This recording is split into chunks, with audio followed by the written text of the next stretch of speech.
सबसे पहले हम एंटीटसिव एजेंट्स के डेफिनेशन के बारे में समझ लेते हैं। द ड्रग्स और medicine which are used in the treatment of non productive cough और dry cough are called as antitussive agents.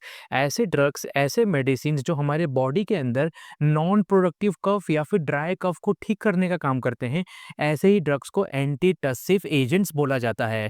Antitussive agents का एक और डेफिनेशन है, उसके बारे में भी समझ लेते हैं। Antitussive agents are the drugs और medicine that suppresses cough and reduces the throat irritation. Antitussive agents ऐसे ड्रग्स होते हैं, ऐसे मेडिसिन होते हैं जो हमारे बॉडी के अंदर कफ को सप्रेस करने का काम करते हैं एंड हमारे थ्रोट इरिटेशन को भी रिड्यूस करने का काम करते हैं। सो ये तो था definition of antitussive agents. Hope आपको अच्छे तरीके से समझ गया होगा। नेक्स्ट हम क्लासिफिकेशन ऑफ एंटीटसिव एजेंट्स के बारे में समझ लेते हैं। अगर हम बात करें इसके क्लासिफिकेशन की, सो एंटीटसिव एजेंट्स दो मेन पार्ट में क्लासिफाई होते हैं। सबसे पहला है central acting antitussive agents and दूसरा है पेरिफेरल एक्टिंग एंटीटसिव एजेंट्स। अगर हम बात करें सेंट्रल एक्टिंग एंटीटसिव एजेंट्स की, तो ये ऐसे ड्रग्स होते हैं जो हमारे ब्रेन के अंदर कफ सेंटर के ऊपर जाकर अपना एक्शन दिखाते हैं, जिसकी वजह से हमारे बॉडी के अंदर कफ धीरे धीरे रिड्यूस होना चालू हो जाता है। Central acting antitussive agents again दो मेन पार्ट में क्लासिफाई होते हैं। सबसे पहला है ओपियोइड एंटीटसिव्स, इसके एग्जाम्पल है कोडिन एंड फोलकोडिन। दूसरा है नॉन ओपियोइड एंटीटसिव्स, इसके एग्जाम्पल है डेक्स्ट्रोमिथॉर्फिन एंड नोस्कापिन। अगर हम बात करें पेरिफेरल एक्टिंग एंटीटसिव एजेंट्स की, तो ये ऐसे ड्रग्स होते हैं जो हमारे रेस्पिरेटरी ट्रैक्ट पर जाकर अपना एक्शन दिखाते हैं, जिसकी वजह से हमारे बॉडी के अंदर कफ धीरे धीरे रिड्यूस होना चालू हो जाता है।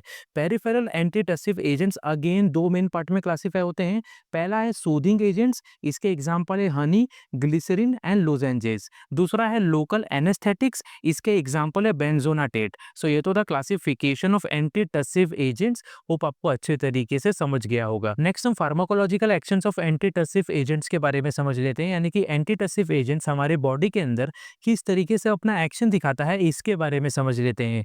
सबसे पहला है central acting antitussive agents.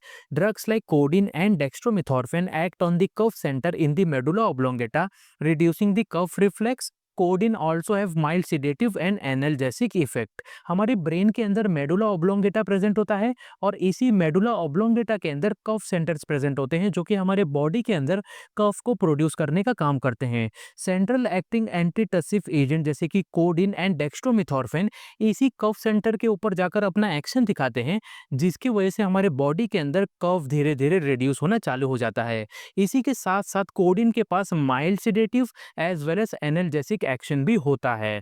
Next है peripheral acting antitussives. Drugs like benzonatate numb the throat and lungs, reducing cough by decreasing irritation. Soothing agents like honey form a protective layer, reducing throat irritation. Peripheral acting antitussive जैसे कि बेंजोनाटेट हमारे body के अंदर throat and lungs को नम करने का काम करता है, सुन करने का काम करता है। जैसे ही थ्रोट एंड लंग्स सुन हो जाते हैं, नम हो जाते हैं, वैसे ही हमारे बॉडी के अंदर कफ धीरे धीरे रिड्यूस होना चालू हो जाता है और हमारे बॉडी के अंदर जो इरिटेशन हो रहा था वो भी धीरे धीरे रिड्यूस होना चालू हो जाता है। इसी के साथ साथ सूदिंग एजेंट जैसे कि हनी हमारे थ्रोट के ऊपर एक प्रोटेक्टिव लेयर फॉर्म करते हैं, जिसकी वजह से हमारे थ्रोट इरिटेशन धीरे धीरे रिड्यूस होना चालू हो जाता है। सो ये तो था pharmacological actions of antitussive agents. Hope आपको अच्छे तरीके से समझ गया होगा। नेक्स्ट हम डोजेस ऑफ एंटीटसिव एजेंट्स के बारे में समझ लेते हैं, यानी कि एंटीटसिव एजेंट्स के नॉर्मल डोज कितने हैं एंड डॉक्टर्स इसको कितने अमाउंट में प्रिस्क्राइब करते हैं, इसके बारे में समझ लेते हैं। सबसे पहला है कोडिन। कोडिन का नॉर्मल डोज होता है 10 मिलीग्राम से लेकर 20 मिलीग्राम, जिसको ओरल रूट के जरिए हर 4 से 6 घंटे में एक बार लिया जाता है। दूसरा है डेक्स्ट्रोमिथॉर्फिन। डेक्स्ट्रोमिथॉर्फिन का नॉर्मल डोज है 10 मिलीग्राम से लेकर 30 मिलीग्राम और इसको भी ओरल रूट के जरिए हर 6 से 8 घंटे में एक बार लिया जाता है। इसके बाद है नोस्कापिन। नोस्कापिन का नॉर्मल डोज है 15 मिलीग्राम से लेकर 30 मिलीग्राम और इसको डेली दिन में 3 बार ओरल रूट के जरिए लिया जाता है। लास्ट है बेंजोनाटेट। इसका नॉर्मल डोज है 100 मिलीग्राम, जिसको ओरल रूट के जरिए दिन में 3 बार डेली लिया जाता है। सो ये तो था doses of antitussive agents. Hope आपको अच्छे तरीके से समझ गया होगा।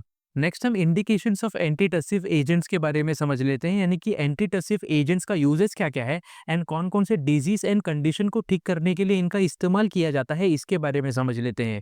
Coding is used in the treatment of dry cough. Codeine का इस्तेमाल ड्राई कफ यानी कि नॉन प्रोडक्टिव कफ को ठीक करने के लिए किया जाता है। Dextromethorphan is used in the treatment of chronic cough due to allergies और infection.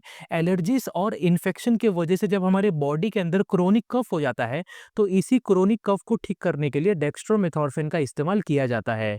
नोस्कापिन is used in the treatment of bronchitis. Noscapine का इस्तेमाल ब्रोंकाइटिस डिजीज को ठीक करने के लिए किया जाता है। Benzonatate is used in the treatment of cough caused by lung infections and irritation.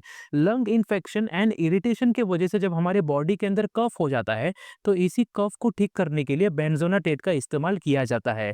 Soothing agents like honey and glycerin are used in the treatment of throat irritation and mild cough. Soothing agent जैसे कि cough and glycerin का इस्तेमाल throat irritation as well as mild cough को ठीक करने के लिए किया जाता है। सो ये तो था इंडिकेशंस यानी कि uses of antitussive agents. Hope आपको अच्छे तरीके से समझ गया होगा। नेक्स्ट हम contraindications of antitussive agents के बारे में समझ लेते हैं, यानी कि कौन कौन से ऐसे डिजीज है, कौन कौन से ऐसे कंडीशंस होते हैं जिस दौरान एंटी टसिव एजेंट्स का इस्तेमाल नहीं करना चाहिए। Anti tussive agents Contra indicated होते हैं। सबसे पहला है रेस्पिरेटरी डिप्रेशन। अगर किसी पेशेंट को रेस्पिरेटरी डिप्रेशन है, तो ऐसे कंडीशन में कभी भी एंटी टसिव एजेंट्स का इस्तेमाल नहीं करना चाहिए। नेक्स्ट है अस्थमा। अगर किसी पेशेंट को अस्थमा डिजीज है, तो ऐसे कंडीशन में भी एंटी टसिव एजेंट्स का इस्तेमाल नहीं करना चाहिए। नेक्स्ट है सीओपीडी यानी कि क्रोनिक ऑब्स्ट्रक्टिव पल्मोनरी डिजीज। अगर किसी पेशेंट को सीओपीडी है, तो ऐसे कंडीशन में भी एंटी टसिव एजेंट्स का इस्तेमाल नहीं करना चाहिए। इसके बाद है सीवियर लिवर डिजीज। अगर किसी पेशेंट को काफ़ी ज़्यादा सीवियर लिवर डिजीज है, तो ऐसे कंडीशन में भी एंटी टसिव एजेंट्स का इस्तेमाल नहीं करना चाहिए। नेक्स्ट है चिल्ड्रन अंडर 12 ईयर्स। अगर कोई ऐसा चिल्ड्रन है, अगर कोई ऐसा बच्चा है जिसकी एज 12 साल से कम है, तो इन बच्चों में भी एंटी टसिव एजेंट्स का इस्तेमाल नहीं करना चाहिए। लास्ट है एलर्जिक रिएक्शन और hypersensitivity reaction to drugs. अगर किसी पेशेंट को एलर्जिक रिएक्शन या फिर हाइपर सेंसिटिविटी रिएक्शन है एंटी टसिव एजेंट से, तो ऐसे कंडीशन में कभी भी एंटी टसिव एजेंट्स का इस्तेमाल नहीं करना चाहिए। सो ये तो था contraindications of antitussive agents. Hope आपको अच्छे तरीके से समझ गया होगा। सो यहाँ पर एंटी टसिव एजेंट चैप्टर अच्छे तरीके से खत्म होता है। अगर आपको किसी भी टाइप का क्वेश्चन या फिर डाउट है, तो आप हमें कमेंट बॉक्स में पूछ सकते हैं।